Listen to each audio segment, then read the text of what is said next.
आज आम्हाला घरी जायचं होतं, घरी म्हणजे गावी. त्यामुळे आम्ही जेवण न बनवता नाश्ता केला आणि त्यानंतर बॅग पॅक करायला सुरुवात केली. इथे किमया मला त्रास देत होती बॅग भरायला. त्यानंतर सर्व तयारी झाली आणि आम्ही निघालो.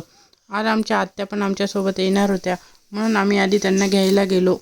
आमच्या आजींची तब्येत थोडी खराब झाली होती, त्यामुळे आत्या त्यांना भेटायला येणार होत्या आणि आम्हाला पण आजींना भेटायला जायचं होतं. त्यामुळे मग आम्ही घरी जायचं ठरवलं. आम्ही आत्यांकडे गेलो, आत्यांना घेतलं आणि मग गावाकडे जायला निघालो. गावाकडे निघालो तर किमया खूप खुश होती. त्यानंतर आम्ही घरी पोचलो तर इथे आजींना थंडी वाजत होती, तर ताई त्यांना स्वेटर आणि सॉक्स घालत होता. त्यानंतर आम्ही चहा घेतला आणि थोड्या गप्पा केल्या. घरी आलो तर आजींची तब्येत आम्हाला चांगली वाटली, खूप अशी खराब काही वाटली नाही.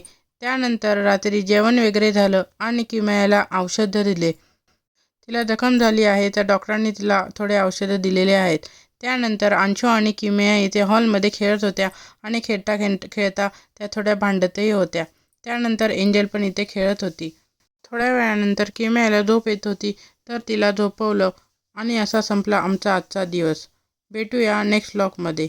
Bye bye.